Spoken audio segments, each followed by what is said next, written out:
Good morning and welcome to the new edition of Better Thyself. I have often talked of the need to have empathy. Empathy is that cord which connects human beings.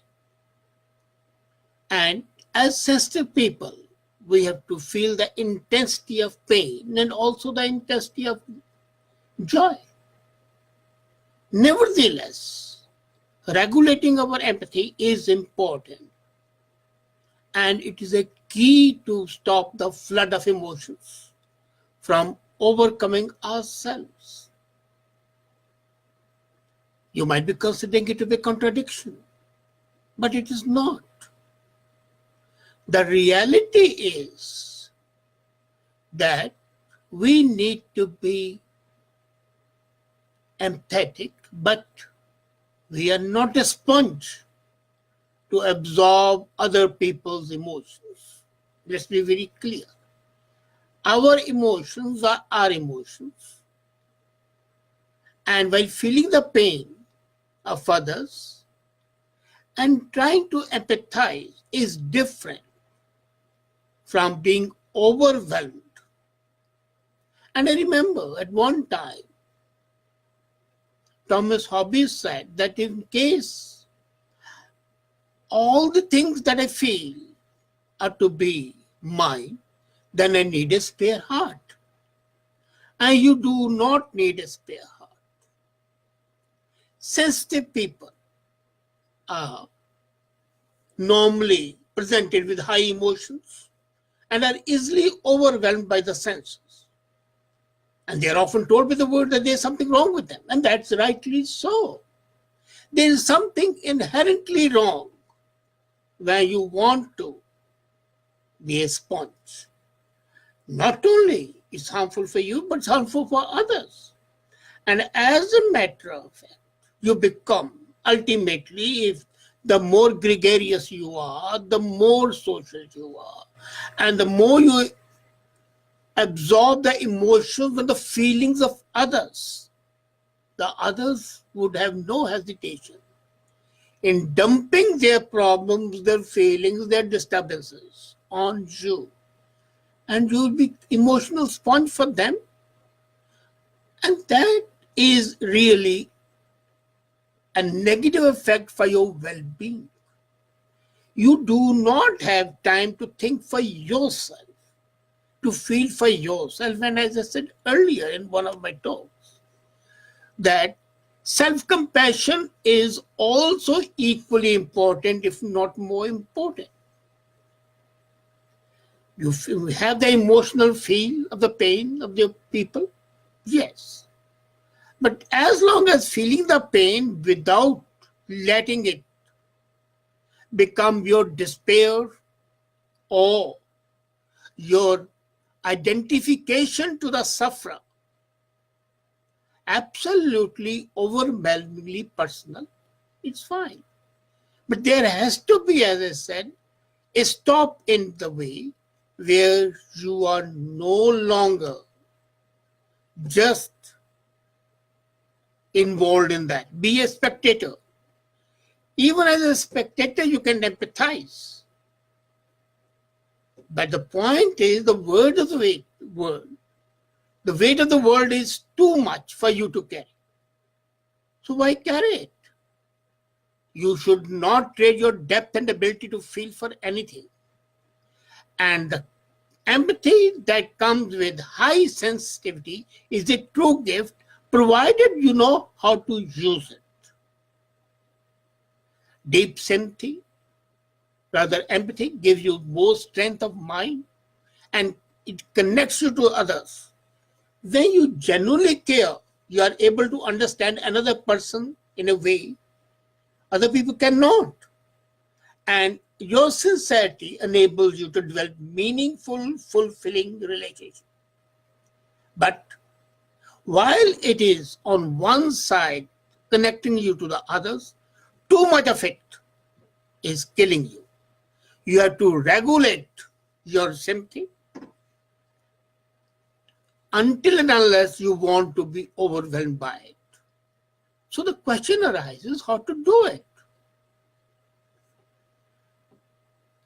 And one warning before you learn to do it. If you do not stop being a sponge, your immune system and energy would be depleted, and you will not be able to feel pain of yourself as well. You will be so overwhelmed. So how to do it? First is, whenever you see a heavy emotion overwhelming you, start by labeling what you are feeling. There is a tragedy which takes place, and you are overcome by heavy emotion. Now, then you try to understand what that tragedy is. Label it. Is it an epidemic that many people died? Was it an accident that many people died? Was it a disaster of nature or a terror attack? Whatever it is, label that emotion, label that feeling. Why? If it's something beyond your control, forget it. You can talk about it. There's no harm in that. But don't let it overwhelm you.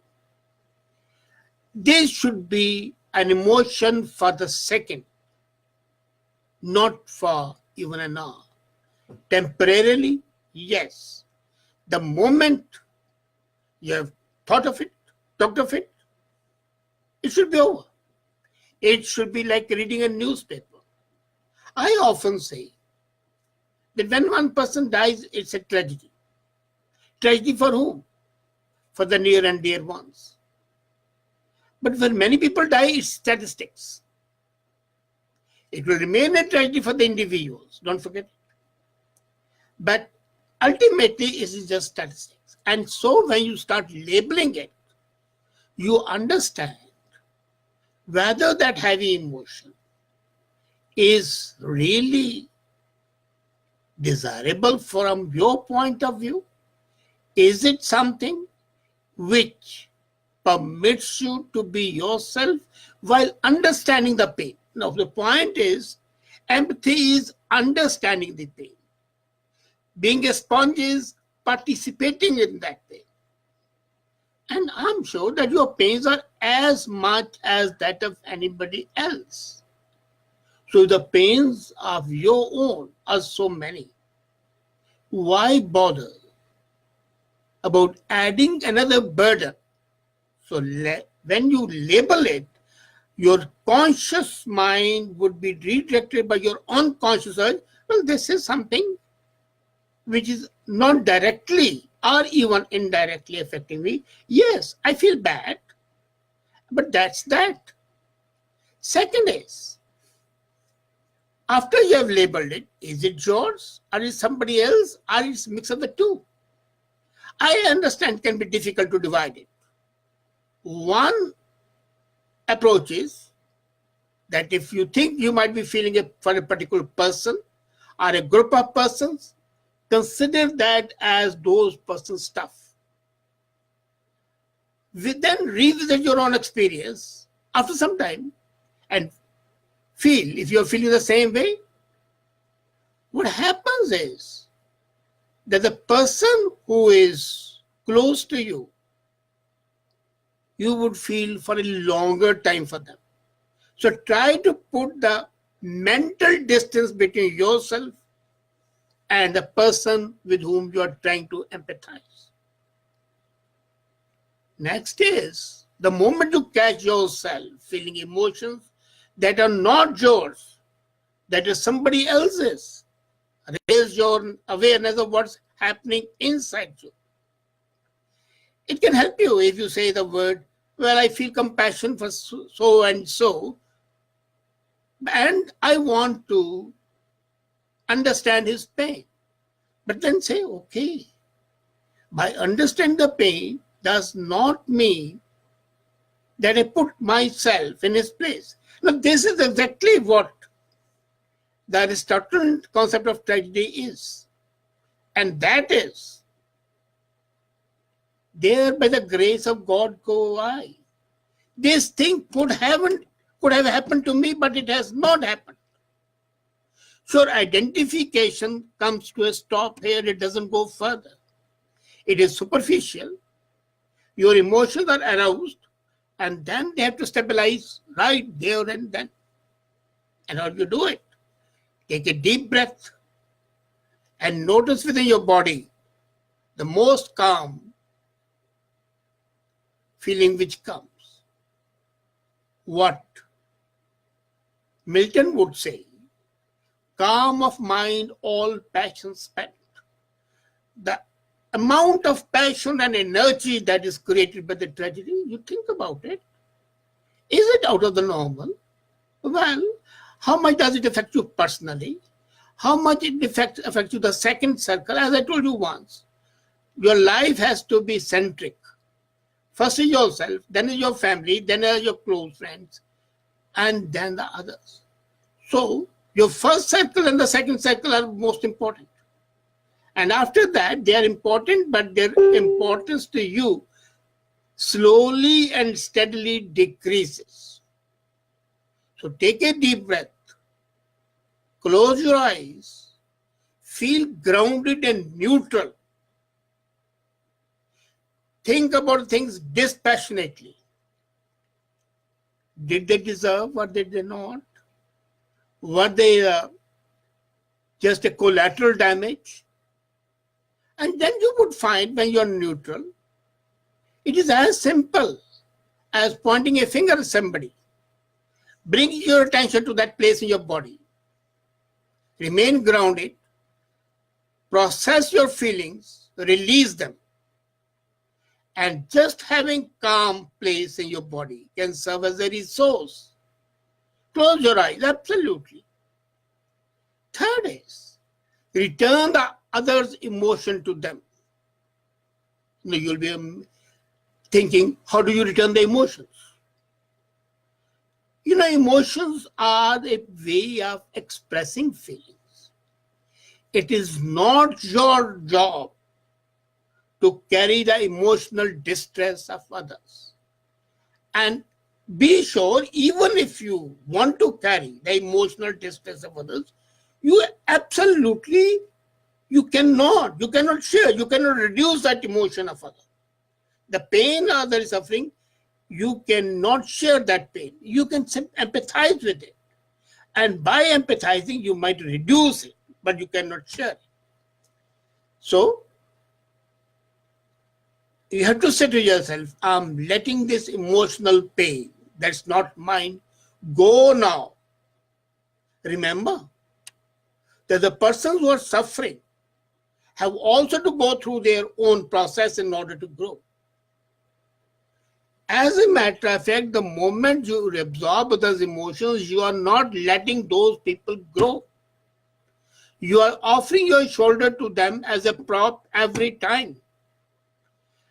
And they might use that shoulder to weep for some time, or they might use this shoulder as a permanent crutch. Depends on you. Don't become a permanent mental crutch, because then you will be only used to kick the dogs away. That's it. No other purpose. And most important is visualize the pain of others.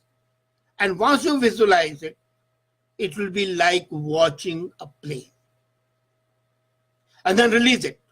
When you watch a play, you watch it for the time you're watching, and after that, 5, 7, 10 minutes, you might discuss it, you might feel about it, you might be identified with the protagonist and have that shared feeling. But after maximum of 5 to 7 minutes, you let it go. The same should happen here. So visualize, say an accident has taken place and somebody died, visualize a car going, a jeep going, or a truck going, hitting a boulder or turning truck. So sad. And then move away. You are a spectator. You feel that the life has been wasted. Yes, as a human being, it's important. Empathize. Think of the poor widows or motherless. Think of the life partners gone. Think of the unwanted death. Or the pain to the survivors. And couple of minutes, and then said, well, this could have happened to anybody anywhere. And walk off. Walk off. Stop regulating your empathy. As I said earlier, is to stop the emotions from overcoming you. The whole world is today harping, charity begins at home. Self-care is most important. So, look after yourself, empathize, but do not be a sponge to absorb the pain of others. If you do it, you are harming yourself and harming those whose pain you are parting. Thank you.